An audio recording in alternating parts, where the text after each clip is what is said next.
आइए सुनते हैं मुंशी प्रेमचंद के उपन्यास गोदान का चौथा भाग। होरी को रात भर नींद नहीं आई। नीम के पेड़ तले अपनी बांस की खाट पर पड़ा बार बार तारों की ओर देखता था। गाय के लिए एक नांद गाड़नी है, बैलों से अलग उसकी नांद रहे तो अच्छा। अभी तो रात को बाहर ही रहेगी, लेकिन चौमासे में उसके लिए कोई दूसरी जगह ठीक करनी होगी। बाहर लोग नजर लगा देते हैं, कभी कभी तो ऐसा टूना टोटका कर देती हैं कि गाय का दूध ही सूख जाता है। थन में हाथ ही नहीं लगाने देती, लात मारती है, नहीं बाहर बांधना ठीक नहीं। और बाहर नांद भी कौन गाड़ने देगा। कारिंदा साहब नजर के लिए मुंह फुलाएंगे। छोटी छोटी बात के लिए राय साहब के पास फरियाद ले जाना भी उचित नहीं। और कारिंदे के सामने मेरी सुनता कौन है। उनसे कुछ कहूं तो कारिंदा दुश्मन हो जाए। जल में रहकर मगर से बैर करना लड़कपन है, भीतर ही बांधूंगा। आंगन है तो छोटा सा, लेकिन एक मड़ैया डाल देने से काम चल जाएगा। अभी पहला ही बयान है, 5 सेर से कम क्या दूध देगी। सेर भर तो गोबर ही को चाहिए। रुपया दूध देखकर कैसी ललचाती रहती है, अब पिए जितना चाहे। कभी कभी 2-4 सेर मालिकों को दे आया करूंगा। कारिंदा साहब की पूजा भी करनी ही होगी और भोला के रुपए भी दे देना चाहिए। सगाई के ढकोसले में उसे क्यों डालूं। जो आदमी अपने ऊपर इतना विश्वास करे उससे दगा करना नीचता है। 80 रुपए की गाय मेरे विश्वास पर दे दी। नहीं, यहाँ तो कोई 1 पैसे को नहीं पतियाता। सन में क्या कुछ न मिलेगा। अगर 25 रुपए भी दे दूं तो भोला को ढाढ़स हो जाए। धनिया से नाहक बता दिया। चुपके से गाय लेकर बांध देता तो चकरा जाती। लगती पूछने किसकी गाय है, कहाँ से लाए हो। खूब दिख करके तब बताता, लेकिन जब पेट में बात पचे भी, कभी 2-4 पैसे ऊपर से आ जाते हैं, उनको भी तो नहीं छिपा सकता। और यह अच्छा भी है, उसे घर की चिंता रहती है। अगर उसे मालूम हो जाए कि इनके पास भी पैसे रहते हैं तो फिर नखरे बघारने लगे। गोबर जरा आलसी है। नहीं, मैं गऊ की सेवा ऐसी करता जैसी चाहिए। आलसी वालसी कुछ नहीं है। इस उम्र में कौन आलसी नहीं होता। मैं भी दादा के सामने मटरगस्ती ही किया करता था। बेचारे पहर रात से कुट्टी काटने लगते, कभी द्वार पर झाड़ू लगाते, कभी खेत में खाद फेंकते। मैं पड़ा सोता रहता था। कभी जगा देते तो मैं बिगड़ जाता और घर छोड़कर भाग जाने की धमकी देता था। लड़के जब अपने माँ बाप के सामने भी जिंदगी का थोड़ा सा सुख न भोगेंगे तो फिर जब अपने सिर पर गई तो क्या भोगेंगे। दादा के मरते ही क्या मैंने घर नहीं संभाल लिया। सारा गांव यही कहता था कि होरी घर बर्बाद कर देगा, लेकिन सिर पर बोझ पड़ते ही मैंने ऐसा चोला बदला कि लोग देखते रह गए। शोभा और हीरा अलग ही हो गए। नहीं, आज इस घर की और ही बात होती। 3 हल एक साथ चलते, अब तीनों अलग अलग चलते हैं। बस समय का फेर है। धनिया का क्या दोष था। बेचारी जब से घर में आई कभी तो आराम से न बैठी। डोली से उतरते ही सारा काम सिर पर उठा लिया। अम्मा को पान की तरह फेरती रहती थी, जिसने घर के पीछे अपने को मिटा दिया। देवरानियों से काम करने को कहती थी तो क्या बुरा करती थी। आखिर उसे भी तो कुछ आराम मिलना चाहिए। लेकिन भाग्य में आराम लिखा होता तब तो मिलता। तब देवरों के लिए मरती थी, अब अपने बच्चों के लिए मरती है। वह इतनी सीधी गमगोर निर्छल न होती तो आज शोभा और हीरा जो मूंछों पर ताव देते फिरते हैं कहीं भीख मांगते होते। आदमी कितना स्वार्थी हो जाता है। जिसके लिए लड़ो वही जान का दुश्मन हो जाता है। होरी ने फिर पूरब की ओर देखा। शायद भिनसार हो रहा है। गोबर काहे को जगने लगा। नहीं कह के तो यही सोया था कि मैं अंधेरे ही चला जाऊंगा, जाकर नांद तो गाड़ दूं। लेकिन नहीं, जब तक गाय द्वार पर न आ जाए नांद गाड़ना ठीक नहीं। कहीं भोला बदल गए या और किसी कारण से गाय न दी तो सारा गांव तालियां पीटने लगेगा। चले थे गाय लेने। पट्टे ने इतनी फुर्ती से नांद गाड़ दी मानो इसी की कसर थी। भोला है तो अपने घर का मालिक, लेकिन जब लड़के से आने हो गए तो बाप की कौन चलती है। कामता और जंगी अकड़ जाए तो क्या भोला अपने मन से गाय मुझे दे देंगे। कभी नहीं। सहसा गोबर चौंक कर उठ बैठा और आंखें मलता हुआ बोला, अरे यह तो भोर हो गया, तुमने नांद गाड़ दी दादा।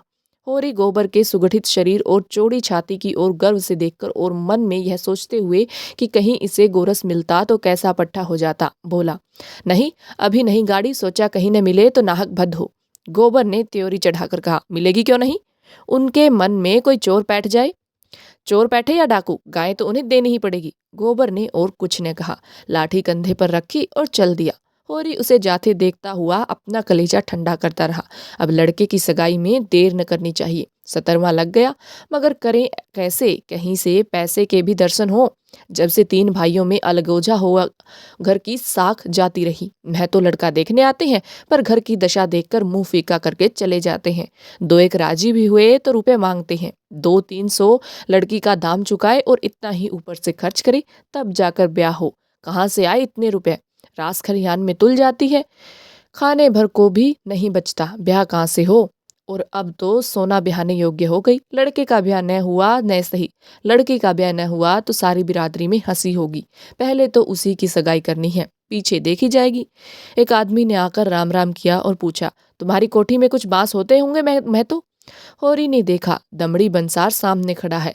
नाटा काला, खूब मोटा, चौड़ा मुंह, बड़ी बड़ी मूछें, लाल आंखें, कमर में बांस काटने की कटार खोसे हुए। साल में एक दो बार आकर चींके, कुर्सियां, मोढ़े, टोकरियां आदि बनाने के लिए कुछ बांस काट ले जाता था। होरी प्रसन्न हो गया। मुट्ठी गर्म होने की कुछ आशा बंधी। चौधरी को ले जाकर अपनी तीनों कोठियां दिखाई, मोल भाव किया और 25 रुपये सैकड़े में 50 बांसों का बयाना ले लिया।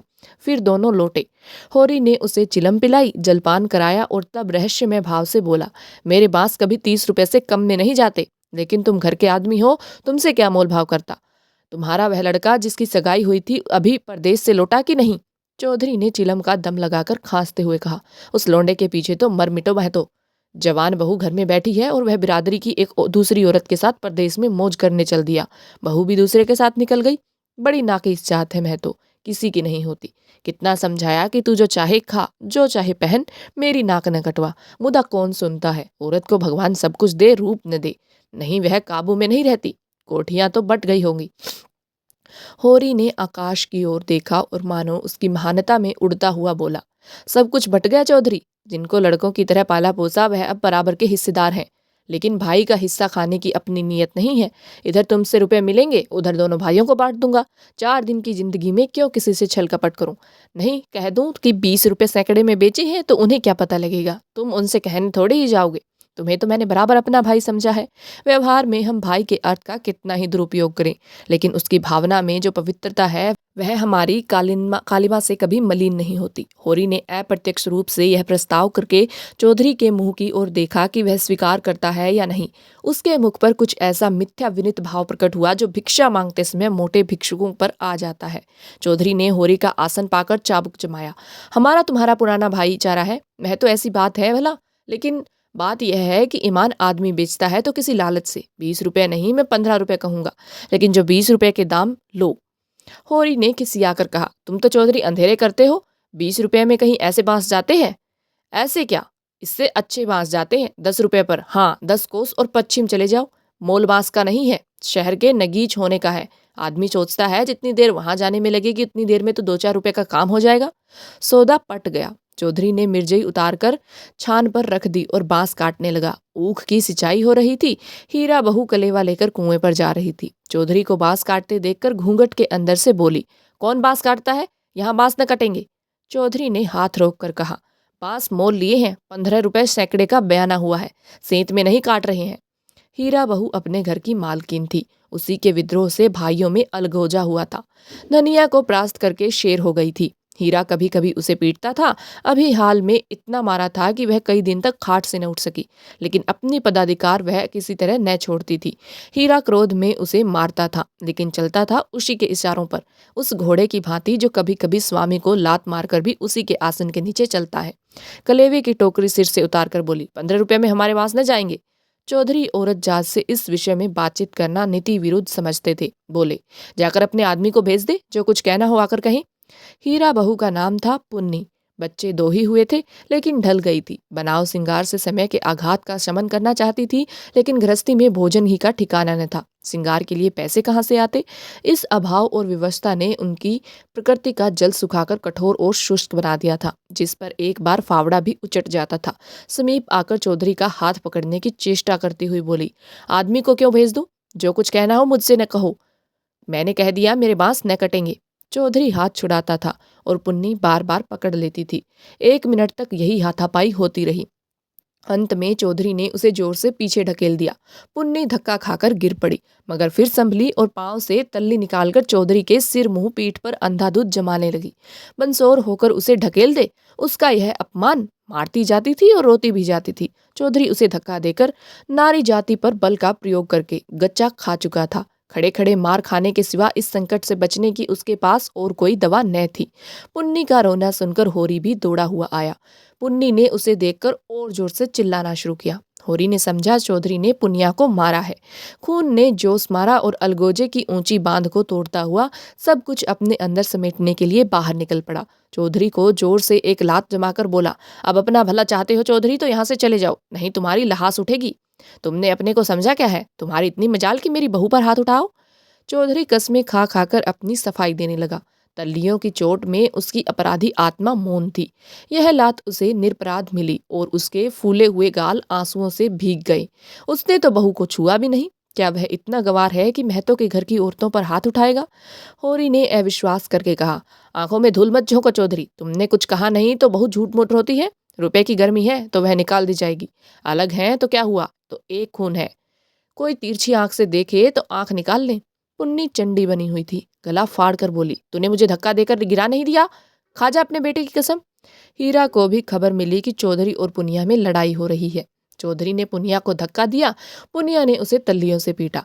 उसने पूर्व वहीं छोड़ा और ओंगी लिए घटनास्थल की ओर चला। गांव में अपने क्रोध के लिए प्रसिद्ध था। छोटा डील गठा हुआ शरीर आंखें कोड़ी की तरह निकल आई थी और गर्दन की नसें तन गई थी, मगर उसे चौधरी पर क्रोध न आया।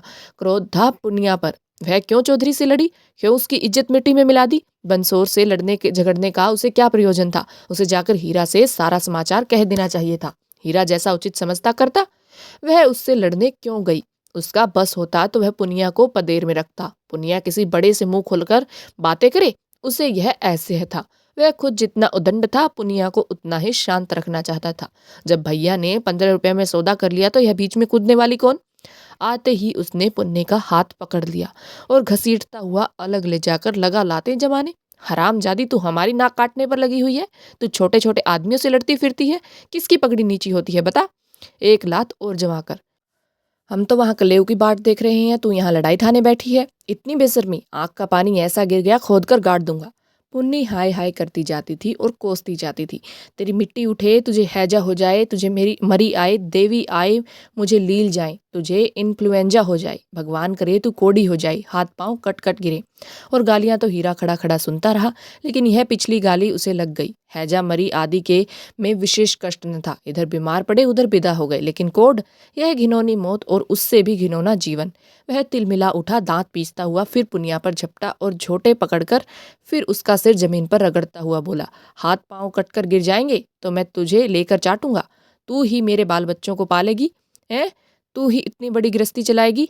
तू तो दूसरा भरतार करके किनारे खड़ी हो जाएगी। चौधरी को पुनिया की इस दुर्गति पर दया आ गई। हीरा को उदारतापूर्वक समझाने लगा, हीरा महतो अब जाने दो, बहुत हुआ।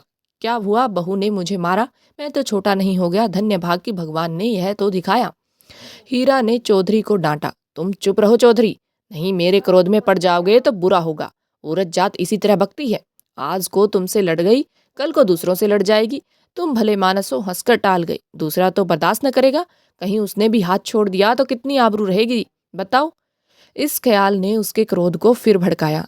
लपका था कि होरी ने दौड़कर पकड़ लिया और उसे पीछे हटाते हुए बोला, अरे हो तो गया, देख तो लिया दुनिया ने कि बड़े बहादुर हो, अब क्या उसे पीस कर पी जाओगे? हीरा अब भी बड़े भाई का अदब करता था, सीधे सीधे न लड़ता था। चाहता तो एक झटके में अपने हाथ छुड़ा लेता, लेकिन इतनी बेअदबी न कर सका। चौधरी की ओर देखकर बोला, अब खड़े क्या ताकते हो, जाकर अपने बांस काटो, मैंने सही कर दिया, 15 रुपए सैकड़े में तय है। कहाँ तो पुन्नी रो रही थी, कहाँ झमक कर उठी और अपना सिर पीट कर बोली, लगा दे घर में आग, मुझे क्या करना है। भाग फूट गया कि तुम जैसी कसाई के पाले पड़ी, लगा दे घर में आग। उसने कलेव की टोकरी वहीं छोड़ दी और घर की ओर चली। हीरा गरजा, वहां कहाँ जाती है, चल कुएं पर, नहीं खून पी जाऊंगा।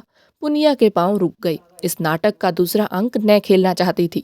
चुपके से टोकरी उठाकर रोती हुई कुएं की ओर चली। हीरा भी पीछे पीछे चला। होरी ने कहा, अब फिर मारधाड़ न करना, इससे औरत बेशरम हो जाती है।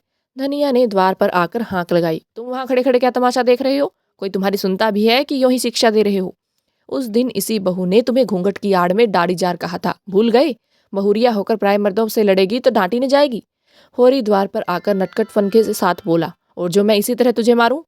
क्या कभी मारा नहीं है जो मारने की साध बनी हुई है? इतनी बेदर्दी से मारता तो तू घर छोड़कर भाग जाती। पुनिया बड़ी गमखोर है। ओहो, ऐसी ही तो बड़े दरदर वाले हो, अभी तक मार का दाग बना हुआ है। हीरा मारता है तो दुलारता भी है, तुमने खाली मारना सीखा, दुलार करना सीखा ही नहीं। मैं ही हूं ऐसी कि तुम्हारे साथ निभा हुआ। अच्छा रहने दो, बहुत अपना बखान न कर, तू ही रूठ रूठ कर नहर भागती थी। जब महीनों खुशामद करता था तब जाकर आती थी, जब अपनी गर्ज सताती थी तब मनाने जाते थे लाला, मेरे दुलार से नहीं जाते थे। इसी से तो मैं सबसे तेरा बखान करता हूँ।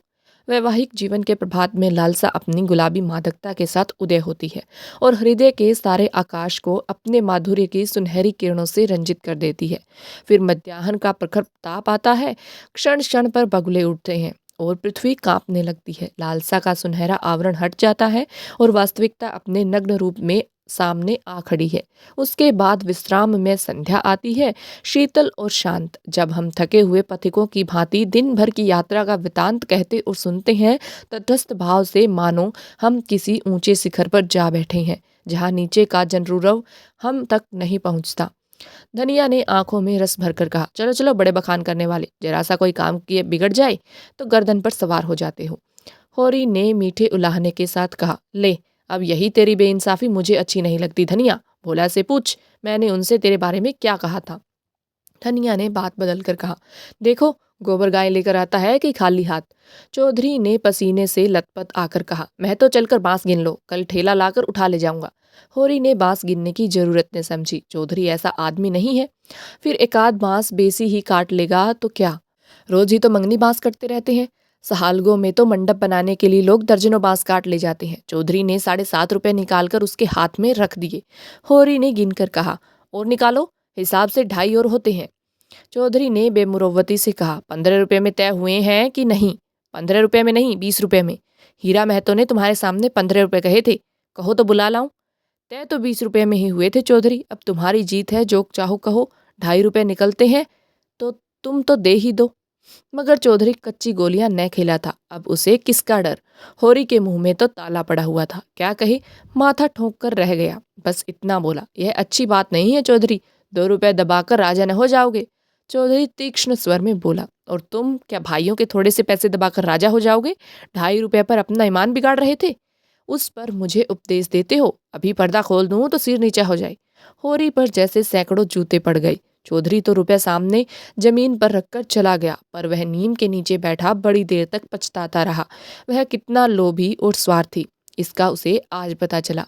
चौधरी ने 2.5 रुपए दे दिए होते तो वह खुशी से कितना फूल उठता, अपनी चालाकी को सराहता कि बैठे बैठाए 2.5 रुपए मिल गए। ठोकर खाकर ही तो वह हम सावधानी के साथ पग उठाते हैं। धनिया अंदर चली गई थी, बाहर आई तो रुपए जमीन पर पड़े देखे गिनकर बोली, और रुपए क्या हुए? 10 न चाहिए? होरी ने लंबा मुंह बनाकर कहा, हीरा ने 15 रुपए में दे दिए तो मैं क्या करता? हीरा 5 रुपए में दे दे, हम नहीं देने देते इतने दाम। वहां मारपीट हो रही थी, मैं बीच में क्या बोलता। होरी ने अपनी प्राज्य अपने मन में ही डाल ली, जैसे कोई चोरी से आम तोड़ने के लिए पेड़ पर चढ़े और गिर पड़ने पर धूल झाड़ता हुआ उठ खड़ा हो कि कोई देख न ले। जीतकर आप अपनी धोखेबाजियों की डेंग मार सकते हैं, जीत से सब कुछ माफ है, हार की लज्जा तो पी जाने की ही वस्तु है। धनिया पति को फटकारने लगी, ऐसे सुअवसर उसे बहुत कम मिलते थे। होरी उससे चतुर था, पर आज बाजी धनिया के हाथ थी। हाथ मटका कर बोली, क्यों न हो, भाई ने 15 रुपए कह दिए तो तुम कैसे टोकते? अरे राम राम, लाडले भाई का दिल छोटा हो जाता कि नहीं? फिर जब इतना बड़ा अनर्थ हो रहा था कि लाडली बहू के गले पर छुरी चल रही थी, तो भला तुम कैसे बोलते? उस वक़्त कोई तुम्हारा सरबस लूट लेता तो भी तुम्हें सुध न होती। होरी चुपचाप सुनता रहा, मिनका तक नहीं। झुंझलाहट हुई, क्रोध आया, खून खोला, आंख जली, दांत पीसे, लेकिन बोला नहीं। चुपके से कुदाल उठाई और ऊख गोड़ने चला। धनिया ने कुदाल छीनकर कहा, क्या अभी सबेरा है जो ऊख गोड़ने चले? सूरज देवता माथे पर आ गए, नहाने धोने जाओ, रोटी तैयार है। होरी ने घुन्ना कर कहा, मुझे भूख नहीं है। धनिया ने जले पर नोन छिड़का, हाँ काहे को भूख लगेगी, भाई ने बड़े बड़े लड्डू खिला दिए हैं न, भगवान ऐसे सपूत भाई सबको दें। होरी बिगड़ा, क्रोध अब रस्सियां तुड़ा रहा था। तू आज मार खाने पर लगी हुई है। धनिया ने नकली विनय का नाटक करके कहा, क्या करूं, तुम दुलार ही इतना करते हो कि मेरा सिर फिर गया है। तू घर में रहने देगी कि नहीं? घर तुम्हारा, मालिक तुम, मैं भला कौन होती हूँ तुम्हें घर से निकालने वाली? होरी आज धनिया से किसी तरह पेश नहीं पा सकता, उसकी अक्ल जैसे कुंद हो गई है। इन व्यंग्य बाणों के रोकने के लिए उसके पास कोई ढाल नहीं है। धीरे से कुदाल रख दी और गमछा लेकर नहाने चला गया। लोटा कोई आध घंटे में, मगर गोबर अभी तक न आया था। अकेले कैसे भोजन करे? लोंडा वहां जाकर सो रहा, भोला की वह मदमाती छोकरी है न झुनिया, उसके साथ हंसी दिल्लगी कर रहा होगा। कल भी तो उसके पीछे लगा हुआ था, नहीं गाय दी तो लोट क्यों नहीं आया? का क्या वहां ढाई देगा? धनिया ने कहा, अब खड़े क्या हो, गोबर सांझ को आएगा। होरी ने और कुछ न कहा, कहीं धनिया फिर न कुछ कह बैठे।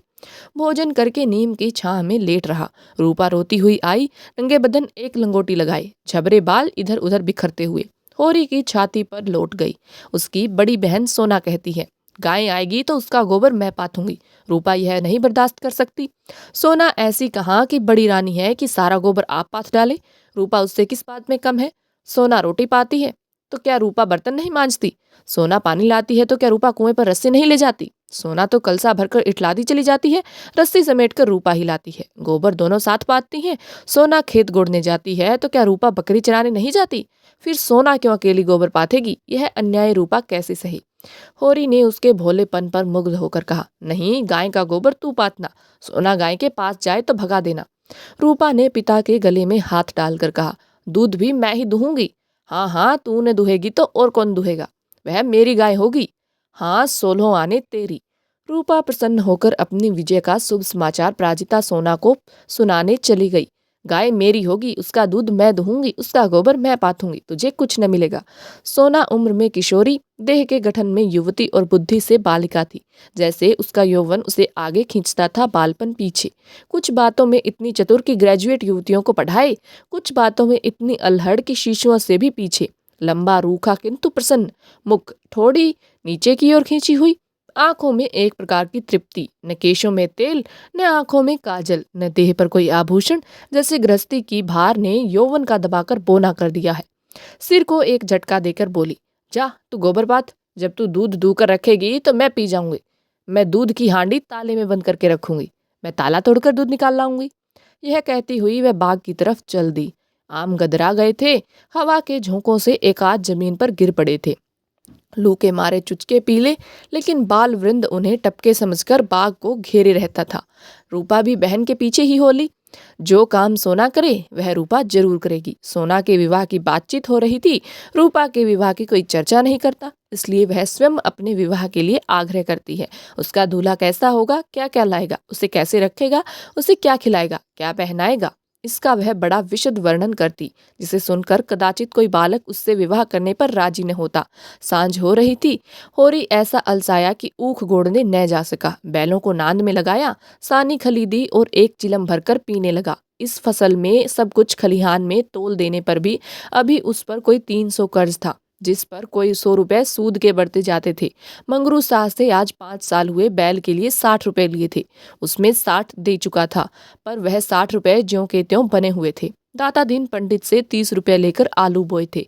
आलू तो चोर खोद ले गए और उस 30 के इन 30 बरसों में 100 हो गए थे। दुलारी विधवा सहुआइन थी, जो गांव में नोन तेल तमाकू की दुकान रखी हुई थी। बंटवारे के समय उससे 40 रुपए लेकर भाइयों को देना पड़ा था।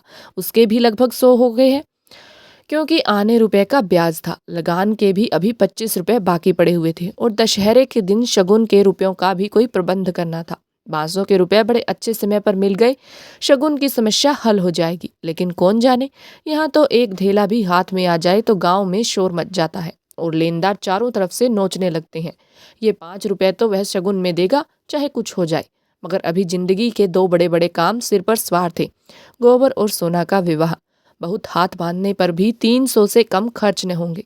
ये 300 किसके घर से आएंगे? कितना चाहता है कि किसी से 1 पैसा कर्ज न ले, जिसका आता है उसका पाई पाई चुका दे, लेकिन हर तरह का कष्ट उठाने पर भी गला नहीं छूटता। इसी तरह सूद बढ़ता जाएगा और एक दिन उसका घर द्वार सब नीलाम हो जाएगा। उसके बाल बच्चे निराश्रय होकर भीख मांगते फिरेंगे। होरी जब काम धंधे से छुट्टी पाकर चिलम पीने लगता था तो यह चिंता एक काली दीवार की भांति चारों ओर से घेर लेती थी, जिसमें से निकलने की उसे कोई गली न सूझती थी। अगर संतोष था तो यही कि यह विपत्ति अकेले उसी के सिर न थी, प्राय सभी किसानों का यही हाल था।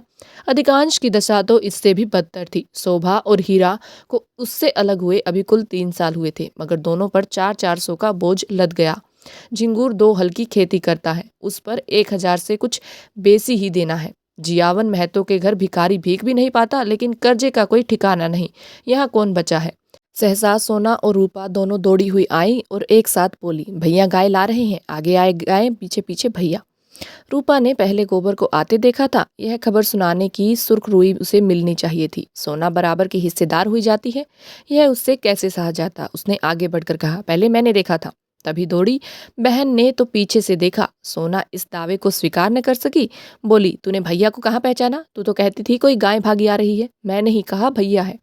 दोनों फिर बाग की तरफ दौड़ी। गाय का स्वागत करने के लिए धनिया और होरी दोनों गाय बांधने का प्रबंध करने लगे। होरी बोला, चलो जल्दी से नांद गाड़ दें। धनिया के मुख पर जवानी चमक उठी थी। नहीं, पहले थाली में थोड़ा सा आटा और गुड़ घोलकर रख दें। बेचारी धूप में चली होगी, प्यासी होगी। तुम जाकर नांद गाड़ो, मैं घोलती हूँ। कहीं एक घंटी पड़ी थी, उसे ढूंढ लो, उसके गले में बांधेंगे। सोना कहाँ गई? सहुआइन की दुकान से थोड़ा सा काला डोरा मंगवा लो, गाय को नजर बहुत लगती है। आज मेरे मन की बड़ी भारी लालसा पूरी हो गई। धनिया अपने हार्दिक उल्लास को दबाए रखना चाहती थी। इतनी बड़ी संपदा अपने साथ कोई नई बाधा न ले आई। यह शंका उसके निराश हृदय में कंपन डाल रही थी। आकाश की ओर देखकर बोली, गाय के आने का आनंद तो जब है कि जब उसका पोरा भी अच्छा हो। भगवान के मन की बात है।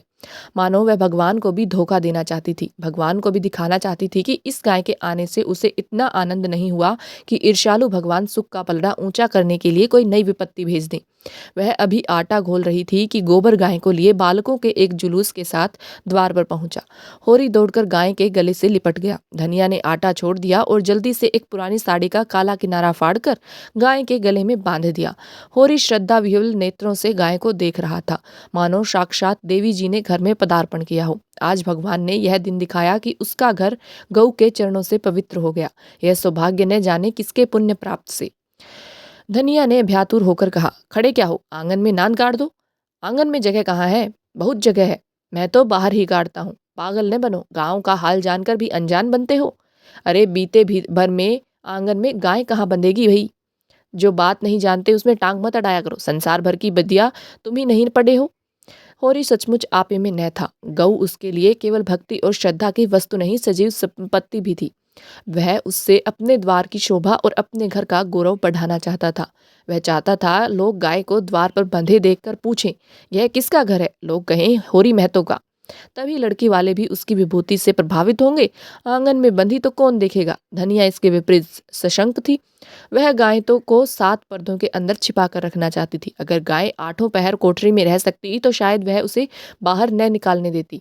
यूं हर बात में होरी की जीत होती थी। वह अपने पक्ष पर अड़ जाता था और धनिया को दबना पड़ता था। लेकिन आज धनिया के सामने होरी की एक न चली।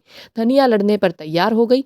गोबर, सोना और रूपा, सारा घर होरी के पक्ष में था, पर धनिया ने अकेले सबको परास्त कर दिया।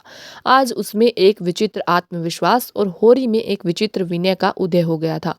मगर तमाशा कैसे रुक सकता था? गाय डोली में बैठकर तो आई न थी। कैसे संभव था कि गांव में इतनी बड़ी बात हो जाए और तमाशा न लगे? जिसने सुना सब काम छोड़कर देखने दौड़ा। यह मामूली देसी गऊ नहीं है। भोला के घर से 80 रुपए में आई है। होरी 80 रुपए क्या देंगे, 50-60 रुपए में लाए होंगे। गांव के इतिहास में 50-60 रुपए की गाय का आना भी अभूतपूर्व बात थी।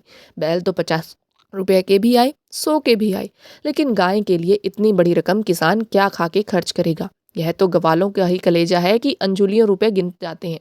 गाय क्या है, साक्षात देवी का रूप है। दर्शकों आलोचकों का तांता लगा हुआ था और होरी दौड़ दौड़ कर सबका सत्कार कर रहा था। इतना विनम्र, इतना प्रसन्नचित्त वह कभी न था। 70 साल के बूढ़े पंडित दाता दिन लठिया टेकते हुए आए और पोपले मुंह से बोले, कहाँ हो होरी, तनिक हम भी तुम्हारी गाय देख लें, सुना बड़ी सुंदर है। होरी ने दौड़कर पाला लगन किया और मन में अभिमान्य मन उल्लास का आनंद उठाता हुआ बड़े सम्मान से पंडित जी को आंगन में ले गया। महाराज ने गऊ को अपनी पुरानी अनुभवी आंखों से देखा। सींगें देखी, थन देखा, पुट्ठा देखा और घनी सफेद बोहों के नीचे छिपी हुई आंखों में जवानी की उमंग भर के बोला, कोई दोष नहीं है बेटा, बाल भौरी सब ठीक। भगवान चाहेंगे तो तुम्हारे भाग खुल जाएंगे। ऐसे अच्छे लक्षण है कि वाह, बस रातिब न कम होने पाए। एक एक बाछा 100-100 का होगा। होरी ने आनंद के सागर में डुबकियां खाते हुए कहा, सब आपका आशीर्वाद है दादा। दाता दिन ने सुरती की पीक थूकते हुए कहा, मेरा आशीर्वाद नहीं है बेटा, भगवान की दया है, यह सब प्रभु की दया है। रुपए नगद दिए?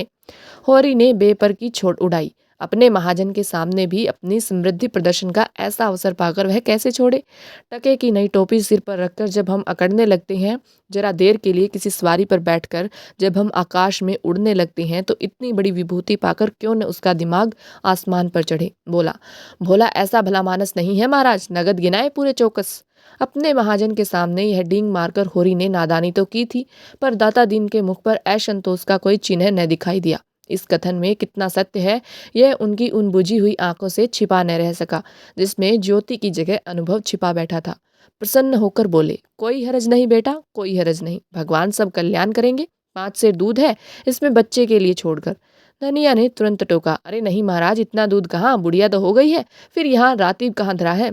दाता दिन ने मर्म भरी आंखों से देखकर उसकी सतर्कता को स्वीकार किया, मानो कह रहे हो, गृहिणी का यही धर्म है, सीटना मर्दों का काम है, उन्हें सीटने दो।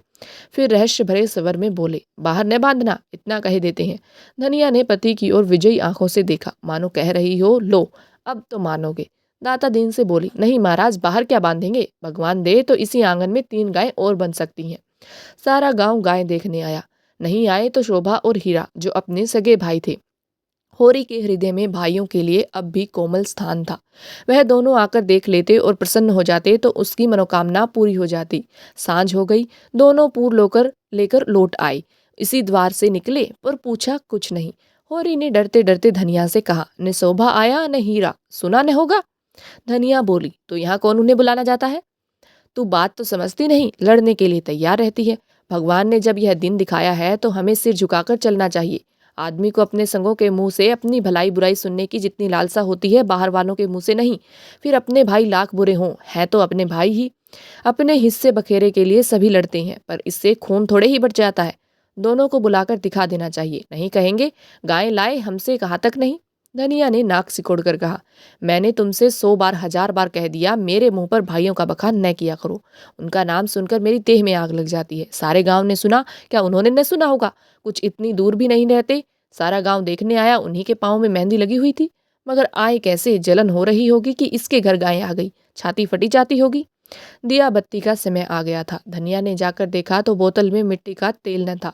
बोतल उठाकर तेल लाने चली गई। पैसे होते तो रूपा को भेजती, उधार लाना था, कुछ मुंह देखी कहेगी, कुछ लल्लो चप्पो करेगी, तभी तो तेल उधार मिलेगा।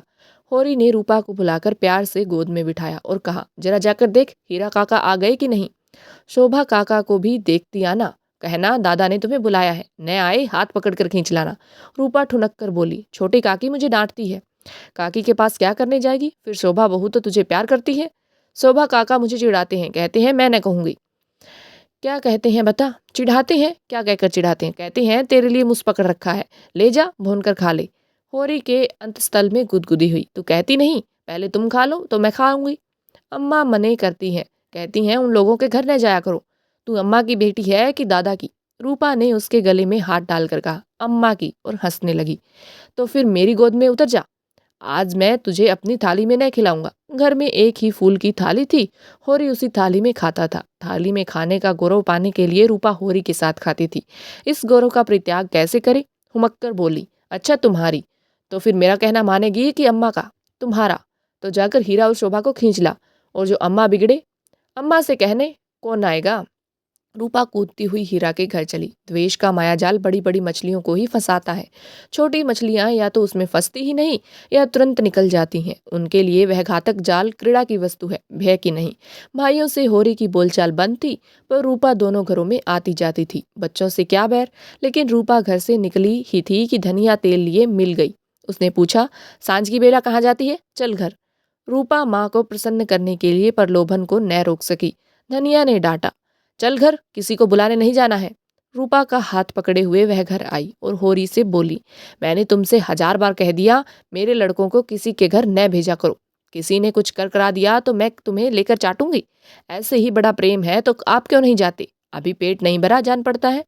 होरी नांद जमा रहा था, हाथों में मिट्टी लपेटे हुए अज्ञान का अभिनय करके बोला, किस बात पर बिगड़ती है भाई, यह तो अच्छा नहीं लगता कि अंधे कुकर की तरह हवा को भूखा करे। धनिया को कुप्पी में तेल डालना था। इस समय झगड़ा न बढ़ाना चाहती थी। रूपा भी लड़कों में जा मिली। पहर रात से ज्यादा जा चुकी थी, नांद गड़ चुकी थी, सानी और खाली डाल दी गई थी। गाय मन मारे उदास बैठी थी, जैसे कोई वधू ससुराल आई हो। नांद में मुंह तक न डालती थी। होरी और गोबर खाकर आधी आधी रोटियां उसके लिए लाई, पर उसने सूंघा तक नहीं। मगर यह कोई नई बात न थी। जानवरों को भी बहुधा घर छूट जाने का दुख होता है। होरी बाहर खाट पर बैठकर चिलम पीने लगा तो फिर भाइयों की याद आई। नहीं, आज इस शुभ अवसर पर वह भाइयों की उपेक्षा नहीं कर सकता। उसका हृदय वह विभूति पाकर विशाल हो गया था। भाइयों से अलग हो गया है तो क्या हुआ, उनका दुश्मन तो नहीं है। यही गाय 3 साल पहले आई होती तो सभी का उस पर बराबर अधिकार होता, और कल को यही गाय दूध देने लगेगी तो क्या वह भाइयों के घर दूध न भेजेगा या दही न भेजेगा? ऐसा तो उसका धर्म नहीं है। भाई उसका बुरा चेते, वह क्यों उनका बुरा चेते? अपनी अपनी करनी तो अपने अपने साथ है। उसने नारियल खाट के पाए से लगाकर रख दिया और हीरा के घर की ओर चला। शोभा का घर भी उधर ही था। दोनों अपने अपने द्वार पर लेटे हुए थे। काफी अंधेरा था। होरी पर उनमें से किसी की निगाह नहीं पड़ी। दोनों में कुछ बातें हो रही थी। होरी ठिठक गया और उनकी बातें सुनने लगा। ऐसा आदमी कहाँ है जो अपनी चर्चा सुनकर टल जाए? हीरा ने कहा, जब तक एक में थे एक बकरी भी नहीं ली, अब पछाई गाय ली जाती है। भाई का हक मारकर किसी को फलते फूलते नहीं देखा। शोभा बोला, यह तुम अन्याय कर रहे हो हीरा। भैया ने एक एक पैसे का हिसाब दे दिया था। यह मैं कभी न मानूंगा कि उन्होंने पहले की कमाई छिपा रखी थी। तुम मानो चाहे न मानो, है यह पहले की कमाई। किसी पर झूठा इल्जाम न लगाना चाहिए। अच्छा, तो यह रुपए कहाँ से आ गए? कहाँ से हुन बरस पड़ा? उतने ही खेत तो हमारे पास भी है, उतनी ही उपज हमारी भी है। फिर क्यों हमारे पास कफन को कोड़ी नहीं और उनके घर नई गाय आती है? उधार लाए होंगे। बोला उधार देने वाला आदमी नहीं है। कुछ भी हो, गाय है बड़ी सुंदर। गोबर लिए जाता था तो मैंने रास्ते में देखा। बेईमानी का धन जैसे आता है वैसे ही जाता है। भगवान चाहेंगे तो बहुत दिन गाय घर में न रहेगी। होरी से और न सुना गया। वह बीती बातों को बिसार कर अपने हृदय में स्नेह और सौहार्द भरे भाइयों के पास आया था। इस आघात ने जैसे उसके हृदय में छेद कर दिया और वह रस भाव उसमें किसी तरह नहीं टिक पा रहा था। लत्ते और चीथड़े ठूंस कर अब उस प्रवाह को नहीं रोक सकता। जी में एक उबाल आया कि उसी क्षण इस आक्षेप का जवाब दे, लेकिन बात बढ़ जाने के भय से चुप रह गया। अगर उसकी नीयत साफ है तो कोई कुछ नहीं कर सकता। भगवान के सामने वह निर्दोष है। दूसरों की उसे परवाह नहीं। उल्टे पांव लौट आया और वह जला हुआ तंबाकू पीने लगा। लेकिन जैसे वह विष प्रतिक्षण उसकी धमनियों में फैलता जाता था, उसने सो जाने का प्रयास किया पर नींद न आई। बैलों के पास जाकर उन्हें सहलाने लगा। विष शांत न हुआ। दूसरी चिलम भरी, लेकिन उसमें भी कुछ रस न था। विष ने जैसे चेतना को आक्रांत कर दिया हो। जैसे नशे ने में चेतना एकांगी हो जाती है। जैसे फैला हुआ पानी एक दिशा में बहकर वेगवान हो जाता है, वही मनोवृत्ति उसकी हो रही थी। उसी उन्माद की दशा में वह अंदर गया। अभी द्वार खुला हुआ था। आंगन में एक किनारे चटाई पर लेटी हुई धनिया सोना से देह दबवा रही थी और रूपा, जो रोज सांझ होते ही सो जाती थी, आज खड़ी गाय का मुंह सहला रही थी। होरी ने जाकर गाय को खूंटे से खोल लिया और द्वार की ओर ले चला। वह इसी वक्त गाय को भोला के घर पहुंचाने का दृढ़ निश्चय कर चुका था। इतना बड़ा कलंक सिर पर लेकर वह अब गाय को घर में नहीं रख सकता, किसी तरह नहीं। धनिया ने पूछा, कहाँ लिए जाते हो रात को? होरी ने एक पग बढ़ाकर कहा, ले जाता हूँ भोला के घर, लौटा दूंगा। धनिया को विस्मय हुआ। उठकर सामने आ गई और बोली, लौटा क्यों दोगे? लौटाने के लिए ही लाए थे। हाँ, इसके लौटा देने में ही कुशल है। क्यों, क्या बात हुई? इतने अरमान से लाए और अब लौटाने जा रहे हो? क्या भोला रुपए मांगते हैं? नहीं, भोला यहाँ कब आया? तो फिर क्या बात हुई? क्या करोगी पूछकर? धनिया ने लपक कर पगैया उसके हाथ से छीन ली। उसकी चपल बुद्धि ने जैसी उड़ती हुई चिड़िया पकड़ ली। बोली, तुम्हें भाइयों का डर हो तो जाकर उसके पैरों पर गिरो। मैं किसी से नहीं डरती। अगर हमारी बढ़ती देखकर किसी की छाती फटती है तो फट जाए, मुझे परवाह नहीं है। होरी ने विनीत स्वर में कहा, धीरे धीरे बोल महारानी, कोई सुने तो कहे ये सब इतनी रात गए लड़ रहे हैं। मैं अपने कानों से क्या सुन आया हूँ तू क्या जाने।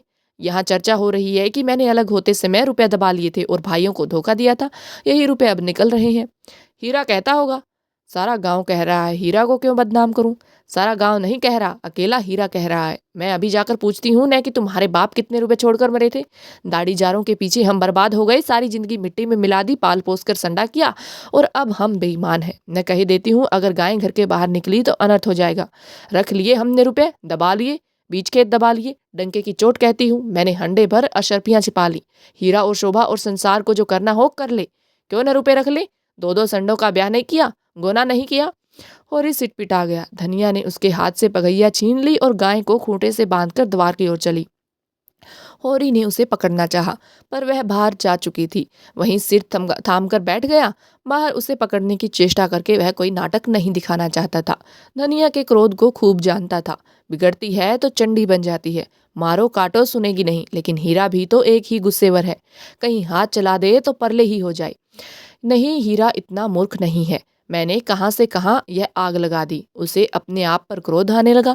बात मन में रख लेता तो क्यों यह डंडा खड़ा होता। सहसा धनिया को कर्कश स्वर कान में आया। हीरा की गरज भी सुन पड़ी। फिर पुन्नी की पैनी पीक भी कानों में चुभी। सहसा उसे गोबर की याद आई। बाहर लपक कर उसकी खाट देखी, गोबर वहां न था। गजब हो गया, गोबर भी वहां पहुंच गया। अब कुशल नहीं, उसका नया खून है, न जाने क्या कर बैठे। लेकिन होरी वहां कैसे जाए। हीरा कहेगा आप बोलते नहीं, जाकर इस डाइन को लड़ने के लिए भेज दिया। कोलाहल प्रतिक्षण प्रचंड होता जाता था। सारे गांव में जाग पड़ गई। मालूम होता था कहीं आग लग गई है और लोग खाट से उठ उठ बुझाने दौड़ जा रहे हैं। इतनी देर तक तो वह जब्त किए बैठा रहा, फिर न रहा गया। धनिया पर क्रोध आया। वह क्यों चढ़कर लड़ने गई। अपने घर में आदमी न जाने किसको क्या कहता है। जब तक कोई मुंह पर बात न कहे, यही समझना चाहिए कि उसने कुछ नहीं कहा। होरी की कृषक प्रकृति झगड़े से भागती थी। चार बातें सुनकर गम खा जाना इससे कहीं अच्छा था कि आपस में तनाजा हो। कहीं मारपीट हो जाए तो थाना पुलिस हो, बंधे बंधे फिरो, सबकी चिरोरी करो, अदालत की धूल फांको, खेती बाड़ी जहन्नुम में मिल जाए। उसका हीरा पर तो कोई बस न था, मगर धनिया को तो वह जबरदस्ती खींच ला सकता है। बहुत होगा गालियां दे लेगी, एक दो दिन रूठी रहेगी, थाना पुलिस की नौबत तो न आएगी। जाकर हीरा के द्वार पर सबसे दूर दीवार की आड़ में खड़ा हो गया। एक सेनापति की भांति मैदान में आने के पहले परिस्थिति को अच्छी तरह समझ लेना चाहता था। अगर अपनी जीत हो रही है तो बोलने की कोई जरूरत नहीं, हार हो रही है तो तुरंत कूद पड़ेगा। देखा तो वहां 50 आदमी जमा हो गए हैं। पंडित दाता दीन, लाला पटेश्वरी, दोनों ठाकुर जो गांव के कर्ता धर्ता थे, सभी पहुंचे हुए हैं।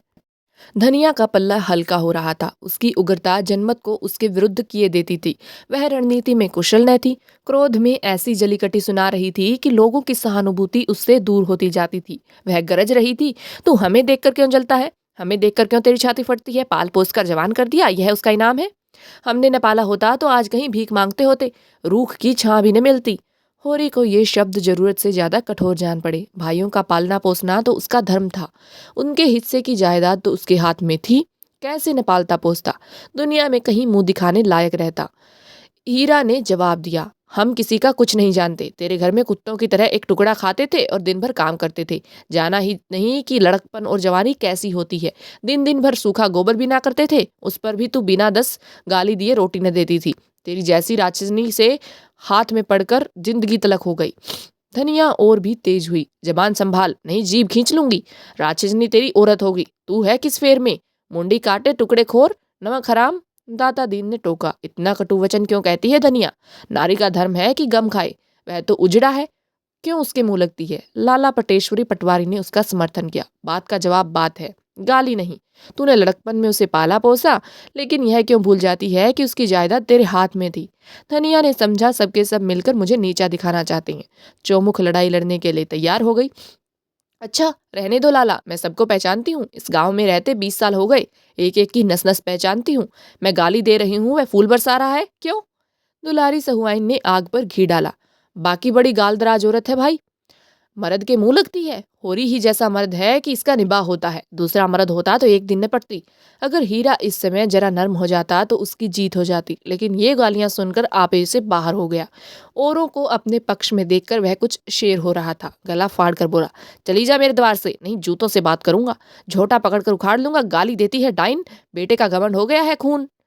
पासा पलट गया। होरी का खून खोल उठा, बारूद में जैसे चिंगारी पड़ गई हो। आगे जाकर बोला, अच्छा बस अब चुप हो जाओ हीरा, अब नहीं सुना जाता। मैं इस औरत को क्या कहूँ, जब मेरी पीठ में धूल लगती है तो इसी के कारण। न जाने क्यों इससे चुप नहीं रहा जाता।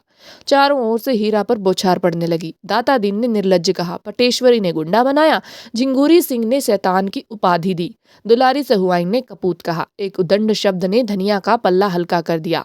दूसरे उग्र शब्द ने हीरा को गच्चे में डाल दिया। उस पर होरी के संयुक्त वाक्य ने रही सही कसर भी पूरी कर दी। हीरा संभल गया। सारा गांव उसके विरुद्ध हो गया। अब चुप रहने में ही उसकी कुशल है। क्रोध के नशे में भी इतना होश उसे बाकी था।